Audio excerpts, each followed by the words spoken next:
Yeah, I'm just walking around exploring the Forbidden City, and it's quite disappointing that some of the galleries they don't have any erotic art. Yeah, I know. Like I'm here in the Forbidden Palace to find erotic Chinese art, but there is none because what happened was during the communist, the communist time, they kind of got rid of all of them and they can only be found overseas now.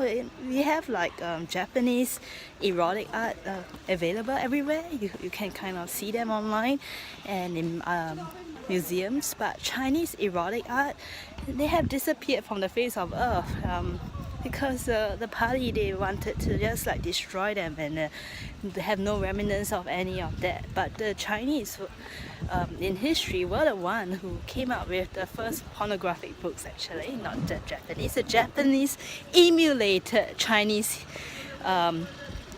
wooden block prints, what we call as in China. Chinese invented paper technology, right?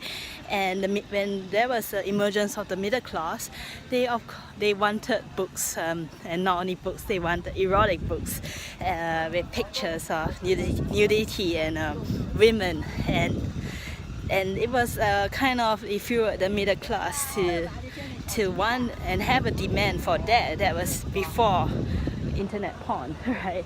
And Chinese civilization was at its height, and there were many people who could afford like fine art and prints, and they wanted erotic books and paintings, of course, like the Romans. So yeah, there was books where you can just like flip through the pages and the bodies would move in the illusion to the flipping when you use your thumb to flip the corner of the books. But of course there's none of them in existence in China right now. They probably have been burnt or destroyed, especially during the Cultural Revolution. If you have any possession of that kind of any cultural relics or even a pornographic book, you could be executed for just possessing such a book.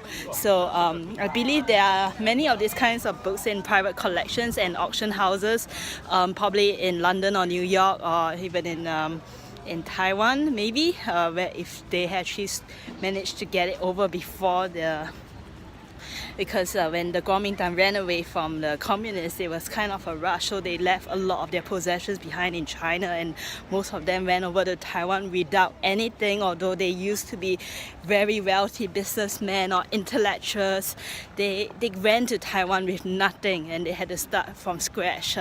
Similarly, when my great-grandfather ran away from Guangzhou after Kuomintang lost, he left his possessions and house, and the only thing he took was the ancestry book. Yeah, that was and it was copied. He copied in a rush. He didn't have time to like sit down and write it properly. So towards the end of the book, you could see his calligraphy started to become really vivid because he was like rushing to finish copying the whole freaking ancestry book, so that at least we have the trace of our lineage from China. So I'm actually recorded as a 28th generation. I'm the 4th generation in Singapore, and I'm still alive today because my great-grandfather ran away from China because they killed almost many people who could read and write were killed during the communist takeover. There's people who could read and write were seen as intellectuals and pose a threat to the communist rule. So I'm really glad that my great-grandfather had the foresight to run away, because it's really obvious that we are the intellectual class. Even today, when I look at my family, they are obviously like really different from the other people, because the conversations we speak about, the way we dress, the way we behave is pretty different. So it will be quite a standout if we remain in China. Yeah, that was probably one of the wisest decisions my maternal great-grandfather made. So I'm just going to continue recording the next section of the building.